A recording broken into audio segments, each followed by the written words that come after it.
And if you are watching this video, Four Bats, you did the damn thing. You did it. You did it.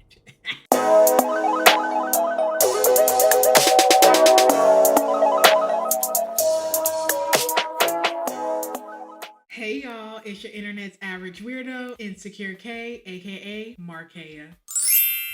And in today's video, I'm going to be sharing my free thoughts and obsession on whatever's popping on this night. If this is your first time seeing me, welcome to my channel. If not, welcome back. I hope you've been taking care of yourself. Please, for the free skis, make sure you hit that sexy subscribe button and follow me on all social media platforms. I will sprinkle them here down below so you can get notified every time I upload a brand new video or any new form of content outside of what I post on YouTube, because why wouldn't you want to get to know me more? So now let's get into this video. All right, okay. So yes, I have brought me a little prop. His name is Gavel. Gavel, meet the viewers. Big Gavel in the building, Big G. Viewers, meet Gavel. He is going to be with us for the remainder of any future videos, unless I decide I don't want to use him for that video. So yeah, and let's get to know more about Four Bats. Okay, so before we get into Four Bats, you're probably wondering, Markeia, what do you got on your head? Okay, as a real fan, it's merch. Okay, merch. Hold up. Let me show you the back. Okay, I hope you saw the merch. Yeah, and you're probably wondering where I got it from. And I got a little story time before we actually get into the video. So I went to a Four Bats concert this year in Atlanta, okay? It was very interesting. I bought the meet and greet pass, and this is what it came with. The shirt was sold separately. I got this like after the concert was over. But when I got there and they asked for my name to know, if I was with just general admission or if I was at the meet and greet, they gave me this bandana and I got a little laminated pass. So I guess they know that I'm the meet and greet people or whatever. So let me tell you that little story before we actually get into knowing who Four Bats is. I get there, I get to the venue. A lady was like, hey, are you doing like meet and greet or you just regular admission? I was like, oh, I'm meet and greet. She's like, what's your name? I said, Markeia. She boo. Okay, she highlighted it, gave me the pass, whatever. She was like, okay, so just to let you know, you're gonna be meeting him after the show. and I was like, so you're telling me I'm going to enjoy the show and then afterwards I'm going to meet him? She was like, yes. But in the email that I got when I bought the ticket, it told me that I would see him before the show. So I got there a little bit earlier so I can have time to be first. I didn't want to wait too long in line, depending on how many, tickets were bought for the meet and greet. So the people who got the meet and greet go in there first before the regular general admission. So I saw they were selling merch on the side of the table and I was like, nah, I want to get a good place. So I ended up, basically getting to the front and just standing there till it was time for the concert to start. I'm waiting. He finally comes on and performs. I'm like, oh my God. And I was such a fan. I know I was a fan. I was loud.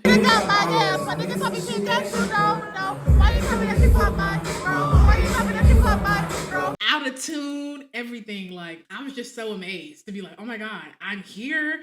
I've been listening to this man for consistently for 3 months. So when he dropped You Made Me a Star in May, I was listening to it up until August when it was time for his performance, because I wanted to show him like, listen, I've been listening to you. I'm your #1 supporter, I guess, or fan. And I know all the lyrics to your song. So I'm definitely going to show you this front row. And I surely did.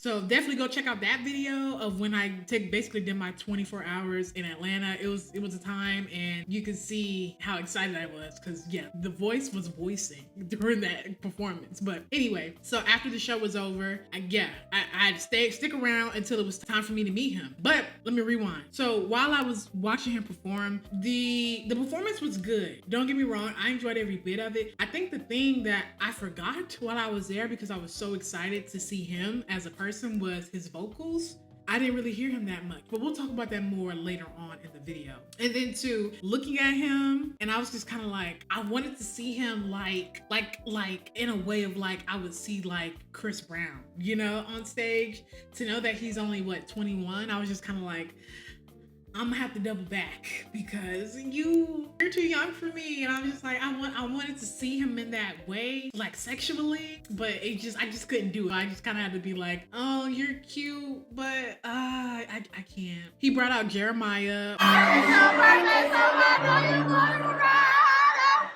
Waka Flocka came out and performed. I go hard in a motherfucking paint, nigga. And Honcho came out as well. I thought that was really cool. So yeah, after the show was done, we waited around the people who got the meet and greets to meet him. I went to the bathroom and then I ended up was like, hey, the merch table is still out there. Let me go ahead and buy a shirt since I'm already there. Because I was gonna buy it online, but it said it would take about 6 to 8 weeks for shipping. And I was like, I ain't got that long. Let me just buy it now. So I did. Got in line. I was the second person and either the second or third person. And I was like, oh my God.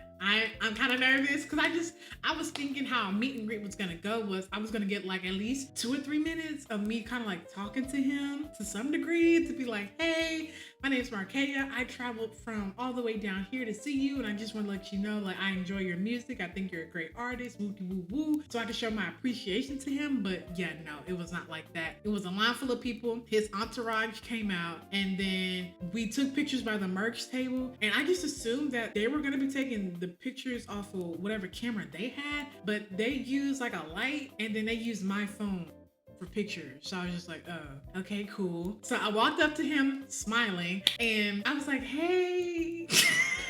I think I said, I've been listening to you for like 3 months straight, heavy. He was like, oh, word, I think. He smelled really good too, like really good. And I was able to touch him like skin to skin because he had no shirt on. And I had put my arm around him because I think his arm was like on my shoulder, and I had my arm around his waist. So I was like, okay, not me fanning out. Calm down. Not me fanning out. So yeah, he was a bit taller than me, and yeah, he smelled good. That's the thing I will say. That was my like lasting impression of him. I don't know what he had on, but he smelled really, really good. You know, after I got done fanning out, I ended up leaving the venue and looking at my pictures, whoop-de-whoop. So I am headed back to my car. I see the elevator is open, and guess who's in the elevator? Jeremiah. Girl, I was like, let me end this Atlanta trip off with a bang. So I was like, I didn't know what I was thinking. I was like, you know, maybe I'll ask for a picture. I was like, I'm trying to be cool. You know, I ain't trying to be too much of a fan. You know what I'm saying? So I get on the elevator. He on the phone with somebody telling me, where you at? I'm over here, blah, blah, blah. Him and his entourage get off the elevator. I'm like, what'd I do? I thought we was gonna be all on the elevator together. It wasn't like I was gonna follow them to wherever they was going next, but like, I just wanted to be in his presence. And I was for like 2.5 seconds, and then he did. And his entourage was like, oh, you can have the elevator. I was like, I mean, I guess I was gonna have it anyway because y'all got off, but whatever, you know? So then I ended up getting off the wrong floor. I ended up at the parking deck at the venue. And then as I'm walking on the sidewalk going back to my car, guess who I see?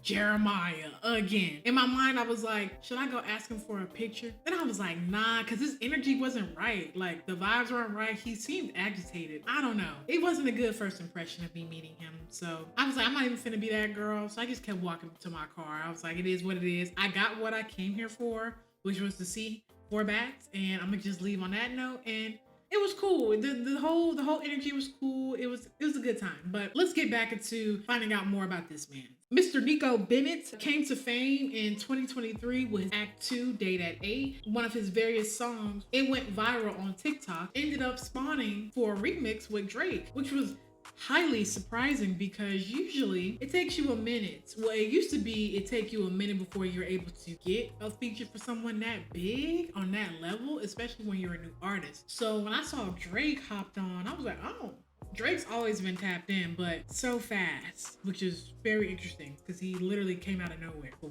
we'll talk more about it. Nico's style has been described as gentle and nostalgia. And I will say, I definitely got that from listening to his music for the past 3 months. It basically took you on a journey of how his relationship with the woman that he was with at the time, Jada, kind of like broke his heart. And through the whole album, it took us kind of through what he was feeling, which I can definitely appreciate because during that time, I was going through a lot myself. And I feel like when you're going through something, you always want a soundtrack to whatever you're going through. And that album definitely helped me get through what I was going through. That was the soundtrack of, you know, the little heartbreak that I went through. But after that, 3 months was over and I poured it out. When I saw him in person, I was done after that. But it was a great journey that he took us through. And, you know, it helped me as well. So as I was doing my research on Forbats, I took some notes, okay? And I will say, you know, him coming across my desk in this, you know, in this court session that we're having today about him, I honestly could say it's hard to find something about him unless he's speaking about it. And he hasn't been in a lot of drama, so it's not much to really talk about. So I'm going to tell you what I got him telling about his upbringing and how he got into music. The only thing that I wasn't able to find out was how was he able to get put on and who put him in position to put him on. That's something he didn't talk about in his interviews. But if you see me looking back and forth, back and down, it's because my notes. Okay, so this is what I got when I was doing my research. So let's talk about it. He is from Dallas, Texas. He did say he grew up in a rough neighborhood, one of the most dangerous neighborhoods in Dallas, Texas. I don't know which one that could possibly be. He didn't say the name. Okay, so when I go on Google, the top dangerous neighborhoods in Dallas came up as South Dallas, Oak Cliff, Eagle Ford, Cedar Crest Boulevard, Convention Center District, Parkdale, Crockrell Hill, Northwest Dallas, or Deep Elam. Yeah, he didn't say none of that. He just said, or his manager said, he went, Boo, I think that's how you pronounce it. He went to Nico's neighborhood and saw where he grew up and was, I guess, proud that he made it out of where he made it out of, because a lot of people don't make it out. They usually ended up, you know, you become a product of your environment where, you know, if my homeboy doing it, I guess I'll do it too because it just makes sense. But from how he was telling his story was he pivoted into a different route, but he basically flipped. He was like, you know, I could be that typical dude of where like I could be that hood nigga, right? Be rapping about killing, you know, who I'm finna slide on, me selling drugs type shit. But he ended up saying, you know, I'm gonna keep that hood persona, but just do R&B, which I think is genius. It just makes a lot of sense because when you first see him, someone were to show you a video of him about to sing, rap, whatever, your first impression would be like, oh, this nigga finna rap. No, he's gonna sing for you instead. So it's kind of like, okay, I can see how, you know, if you're in that type of environment, you singing is like, you're lame. Why aren't you singing? It's kind of lame. You should be rapping, but to the public, I can see how it's more intriguing to be like, I want to know more about you. That's what I got from, I watched $1 Million Worth of Game is where he talked about it with him and his manager. But he talked about how he lived in a church for 4 years. I don't know if that was 4 years before he blew up or there was a 4-year time span when he was younger where he grew up in, or where he lived in the church. I'm sorry. He was in and out of shelters with him and his family. He didn't specify like who he was in and out of shelters with. I don't know if he has any brothers or sisters, if he was the only child. I don't think his parents were together. I think he mostly talked about his mom. He didn't really get into that. And he also stated that he was sleeping on the floor too. So I was like, that's kind of disheartening. Everybody has to come up, but more so like, what made you want to take that leap to become who you are today? Where the change happened? Who helped you put you on to who you are? That's what I want to know. That's honestly the big question. I think everybody wants to know who helped you tap into the industry. And a lot of people were wondering, is he real? Is he AI? Or is he just simply an industry plant? The industry plant shit, I don't know, I fuck with it. Which makes sense because it don't make sense. Like I said, back in the day, it would take someone forever to get to the top. And for you to just come out literally last year with one song, and then now you got a feature by Drake, and then you blow up. It's kind of like, how did you get from 0 to 100 really real quick? So I thought the same thing too when I saw this man, like how it eventually led to him dropping You Made Me a Star. Now, who is Jada? He also talked about how Jada is actually, that's the girl's name. Her name is Jada. How that came about was he stated that he lost his dad during the time he was dating Jada, and then, you know, Jada ended up dumping him afterwards. He found out that she cheated on him with the barber named Will. Yeah. So that's how we got the mixtape that we have today. It's because of Jada. So I would say thank you, Jada, but it makes me wonder, why'd you cheat on him? What was he not doing to make you want to cheat? And why didn't you stick around knowing that his dad died? Not saying that you should feel sorry for him, but but what drove you to want to cheat on him? Because he seemed like a nice guy from the interviews that I've seen. I don't know the guy personally, but I don't know on that type of level what made her want to cheat on him with the barber. So he decided to take that pain that he felt from that relationship with Jada. He stated that, you know, instead of him crashing out or doing something crazy where he ended up could go to jail or just doing something stupid, he would just put that in the music. Very smart choice, my guy. Very smart choice. I would do the same thing too. And it kind of blew up from there. Literally, you made me a star. Turns out Jada decided to basically sue him for defamation because she felt like he was smearing her name with this album. I could definitely agree, but if it's true, is it really considered defamation if that's what you really did to him? I mean, I would feel some type of way too. Honestly, I would be flattered if someone made an album about me. But at the same time, you are kind of exposing who I am. So it's kind of like, I don't need you to be putting my business out there, especially if I didn't ask you to do it. But I can see why she did it. And I want a little coin too if you are going to be talking about me. I mean, why not? But they shut that down real quick. So yeah, she wasn't seeing no checks. So, but he did state, you know, he was broke at the time that they were together. The Will do the barber. He was a good, I guess, player, which I guess she found attractive. So she went that way instead of staying with him. I think he said in an interview, he told her, when I blow up, don't come running back to me saying, you know, you sorry and whoop-de-whoop-de-woo. It's too late for that. So if you walk out this door now, it's over. And that's what she did. And she went to Will the barber. Now, are they still together? Jada and Will? I don't know. Jada and Will. Now that's crazy, but who knows if they're still together? If anybody in the comment section below want to let me know, that would be tea right there. Cause I'll be like, wow. And if they're not together, wow, it is what it is. He's been making music since the 3rd grade. He didn't really start doing it, I guess, professionally until he dropped his first song, which was Date at 8 in 2023. Crazy to think you've been doing music since 3rd grade and then you finally drop your song until last year. But it kind of makes sense. He stated that the music that he did make was, you know, him playing around. It's trash.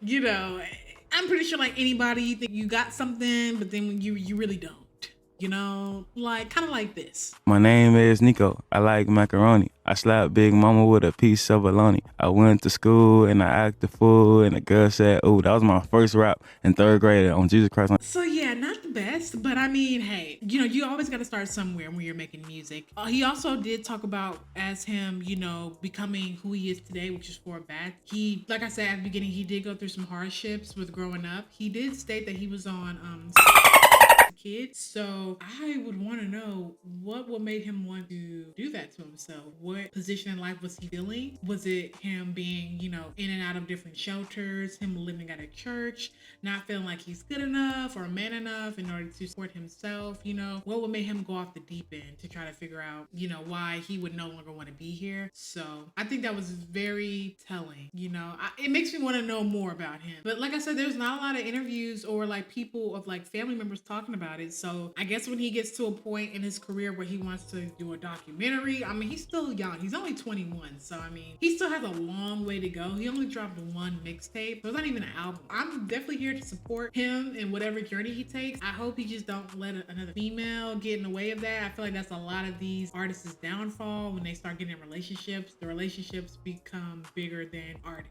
And I hope that doesn't, you know, get in his path of what he's trying to do on a grander scale. For his mixtape was amazing. I will say it did take me through a journey. Like I said, I was going through some things of my own that I needed to get off. I didn't know the best way to do it. And I think for me, music helps me get through whatever I'm going through. And this mixtape was one of them. It was something that you could, you know, jam to, you can cry to, you could sleep to, you could dance with your man with, you know, it was a lot of things in one. And for Jada, you missed out. I don't want to say you missed out on the money. I think you missed out on his potential. But I feel like that's a lot of dudes nowadays. You see potential and then it's like, dang, how long I gotta wait for you to reach your potential? Especially when I got motion. I feel like that's a lot of people. And it's like, I don't want to stop my motion because you still stuck on whatever you're trying to get to. But you know, sometimes God puts people in your life for some reason, for a season and a reason. And then when it's time for them to get, you know, let go, that's what you got to do in order for you to get to the next level. So maybe this is what he had to do in order to get to where he's at today, because imagine if he was still messing or dating with Jada,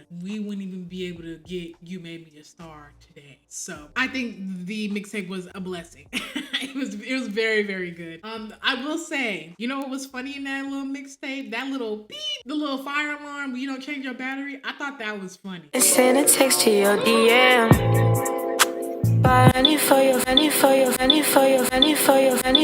Cause I'm like, now who decided to put that in the final product of the mixtape? Like, you could put anything else, but not the little fire alarm beat when you know you gotta change the battery. So I thought that was fun. So yeah, I hope you guys enjoyed this video. I hope you guys like the little merch. You know, I had to represent because he's one of my favorite artists right now. Like, really, literally came out of nowhere and literally blew me away. I can't wait to see what he does next on his journey. I'm here to support it. I will be at his next concert. And if you are watching this video, for Bats, you did the damn thing. You did it. You did it. So thank you for tuning into my video and clicking on my channel. You could have been doing anything in the world today, but you chose to watch me, and it's very much appreciated. I hope you guys have a blessed day, and we're gonna end this video off on a good note, because remember, sometimes you gotta do what you gotta do in order to get where you're going.